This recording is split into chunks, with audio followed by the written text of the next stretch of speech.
Hello everyone. तो आज हम एनसीईआरटी कक्षा 6 का 7वां पाठ पढ़ेंगे, साथ ही हाथ बढ़ाना, जो कविता है लिखी है साहिर लुधियानवी ने। साथ ही हाथ बढ़ाना, जैसा कि हमें चैप्टर के नाम से ही अवगत हो रहा है या मालूम हो रहा है कि साथी एक साथ जो है किसी कार्य को करने के लिए सभी लोग अगर हाथ बढ़ाएं तो वह कार्य सरलता से हो सकता है। साथ ही हाथ बढ़ाना एक गीत है जो साहिर लुधियानवी द्वारा लिखा गया है। यह गीत नया दौर फिल्म के लिए लिखा गया था। यह गीत जो है आज़ादी के कुछ समय बाद लिखा गया था, जब देश का निर्माण हो रहा था। यह गीत हमें मिलजुल कर काम करने की प्रेरणा देता है।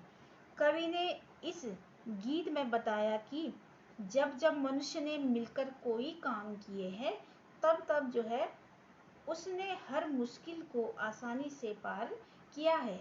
कवि के अनुसार कवि कहते हैं कि सुख दुख का चक्र जो होता है जीवन में हमेशा आता रहता है। जो वो चक्र होता है वह घूमता है, कभी सुख तो कभी दुख। इस तरीके से जो है हमें हर परिस्थिति में हमेशा अपनी मंजिल की ओर बढ़ते रहना चाहिए। दुनिया में हर बड़ी चीज़ छोटे छोटे चीज़ों से मिलकर बनी होती है। तो आइए इस कविता का पाठ पढ़ेंगे। साथ ही हाथ बढ़ाना, एक अकेला थक जाएगा, मिलकर बोझ उठाना, साथ ही हाथ बढ़ाना। हम मेहनत वालों ने जब भी मिलकर कदम बढ़ाया, सागर ने रास्ता छोड़ा, पर्वत ने शीश झुकाया। फौला दी हैं सीने अपने, फौला दी हैं बाहें, हम चाहें तो पैदा कर लें चट्टानों में राहें। साथ ही हाथ बढ़ाना, मेहनत अपने लेख की रेखा, मेहनत से क्या डरना, कल गैरों की खातिर की आज अपनी खातिर करना। अपना दुख भी एक है साथी, अपना सुख भी एक, अपनी मंजिल सच की मंजिल, अपना रास्ता नेक। साथ ही हाथ बढ़ाना। और उसके आगे है, एक से एक मिले तो कतरा बन जाता है दरिया, एक से एक मिले तो जर्रा बन जाता है सेहरा, एक से एक मिले तो राई बन सकती है पर्वत, एक से एक मिले तो इंसान बस में कर ले किस्मत। साथ ही हाथ बढ़ाना, एक अकेला थक जाए तो मिलकर बोझ उठाना। साहिर लुधियानवी जी ने बहुत सुंदर कविता यहाँ पर प्रस्तुत की है। अब इसका अर्थ पढ़ेंगे हम लोग। लोगों को साथ मिलकर, साथ ही हाथ बढ़ाना मतलब लोगों को जो है साथ मिलकर काम करने की प्रेरणा, काम करने को जो है यहाँ पर प्रेरित किया गया है। एक अकेला काम करते करते थक जाता है, इसलिए कवि द्वारा भारत के निर्माण में, इस भारत भूमि के निर्माण में जो है सभी को हिस्सेदार बनने के लिए कहा गया है, सभी को उस काम में भाग लेने को कहा गया है। भारतीयों का हौसला अफजाई करने के लिए, भारतीयों का हौसला बुलंद करने के लिए कवि ने बताया है कि जब जब लोगों ने एकता के साथ काम किया है, जब जब हम मेहनत वालों ने जब भी मिलकर कदम बढ़ाया, सागर ने रास्ता छोड़ा, पर्वत ने शीश झुकाया। जब जब जो है लोगों ने एकता के साथ काम किया, तब तब समुद्र ने भी रास्ता छोड़ दिया। समुद्र में रास्ता नहीं होता है, कहने का मतलब है कि जब जब बहुत सारे लोगों ने मिलकर के कार्य किए तो समुद्र ने भी रास्ता छोड़ दिया, मदद की। और पर्वत ने भी उनके सामने अपना सिर झुकाया है, उन्हें जगह दी है।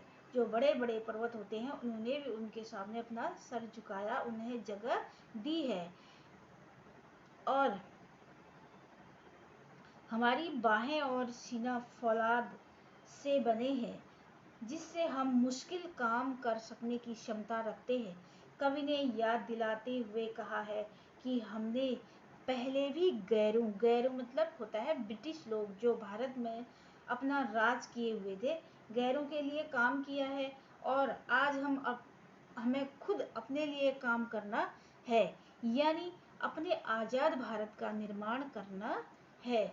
वह कवि बता रहे हैं कि आज तक हमने गैरों के लिए काम किया, यानी कि ब्रिटिश सरकार जिसने हमारे भारत को गुलाम बनाया था उनके लिए काम किया। आज हम अपने लिए खुद काम करेंगे और आज़ाद भारत का निर्माण करने को। फिर आगे देखें, अपना दुख भी एक है साथी, अपना सुख भी एक, अपनी मंजिल सच की मंजिल, अपना रास्ता नेक, साथी हाथ बढ़ाना, एक अकेला थक जाए तो मिलकर बोझ उठाना। यहाँ पर जो है इन पंक्तियों में कवि ने सुख दुख को लोगों का साथी बताया है। दुख सुख क्या होते हैं? इंसान के साथी होते हैं, क्योंकि इनका क्रम जीवन में हमेशा चलता रहता है। जो सुख दुख होता है वह हमेशा जीवन में चलता ही रहता है, इसलिए हमें दुख से घबराना नहीं चाहिए, वही सुख में ज़्यादा उत्साहित भी नहीं होना चाहिए। क्यों? क्योंकि आज हमारे जीवन में खुशी है तो दुख का आना भी नितांत क्या है, आवश्यक है, ताकि हमें सुख का अनुभव दुख से भी हो और दुख का अनुभव दुख के बाद सुख का आना भी नितांत आवश्यक है। और अपनी मंजिल की ओर सदा कदम बढ़ाते रहना चाहिए। कवि ने एकता की ताकत को स्पष्ट करते हुए बताया है कि एक एक बूंद के मिलने से दरिया बन जाता है। दरिया मतलब क्या, समुद्र, बड़ा सागर, एक एक बूंद के मिलने से जो है दरिया बन जाता है। छोटे छोटे अंशों को मिलाकर के क्या बनाया जाता है? सेहरे का निर्माण बनाया जाता है। सेहरा आप लोगों ने देखा होगा, जो दूल्हे के सिर पर होता है। और छोटे राई के दानों से बन जाता है क्या? पर्वत। अगर हम एक एक दाना हमेशा राई का रखते रहेंगे तो एक दिन ऐसा आएगा कि वही जो है एक पर्वत का रूप ग्रहण कर लेगा। उसी प्रकार अगर हर व्यक्ति एक दूसरे से मिलकर काम करे तो किस्मत को भी पलट कर सकता है। और अपनी किस्मत को, जो बड़े बड़े कार्य होते हैं उसको अगर हम मिल के करें तो हम जो है व्यक्ति अपनी किस्मत को बदल सकता है। उसी प्रकार अगर व्यक्ति एक दूसरे से मिलकर काम करे तो किस्मत को भी पलट सकता है, उसे सुनहरा रूप दिया जा सकता है। इसलिए हमें मिलजुल कर काम करना चाहिए। यहीं पर लुधियानवी जी ने बताया है कि कोई भी कार्य, बड़े जो कार्य होते हैं वह अकेले नहीं हो पाते हैं और हमें मिल कर के कार्य करने चाहिए। ये बहुत अच्छी कविता है, आप लोगों को इसको याद भी करना है और अपनी कॉपी में लिखें और भी याद भी करें। उसके बाद इसके शब्दार्थ लिखना अपनी कॉपी में, और शब्दार्थ के बाद प्रश्न उत्तर। और आप लोगों को कुछ पूछना होगा तो मुझे कमेंट बॉक्स में लिखिए कमेंट अपने, कि क्या आपको वीडियो कैसी लगी, आपको कुछ समझ में आया इस चैप्टर में, या कुछ पूछना हो तो आप मुझे अवश्य लिख सकते हैं। इसके जो प्रश्न उत्तर हैं आप लोग कीजिएगा अपनी कॉपी में, अगर नहीं आए तो कमेंट में लिखिए, मैं उनको आपको बताऊंगी। और प्लेलिस्ट में या डिस्क्रिप्शन बॉक्स में मैं इनके प्रश्न उत्तरों को भेज दूंगी और आप लोग वहां से देखिएगा और अपनी कॉपी में लिखिए। तो ये कविता आप लोगों को कैसी लगी, और इसको आप लोग गाइए और पढ़िए, याद भी कीजिएगा। ठीक, इस चैनल को लाइक भी करना, सब्सक्राइब भी करना और साथ में बेल आइकन ज़रूर दबाना, क्योंकि ऑल बेल आइकन से आने वाली सारी वीडियोस आप लोगों तक पहुंच जाती हैं। धन्यवाद।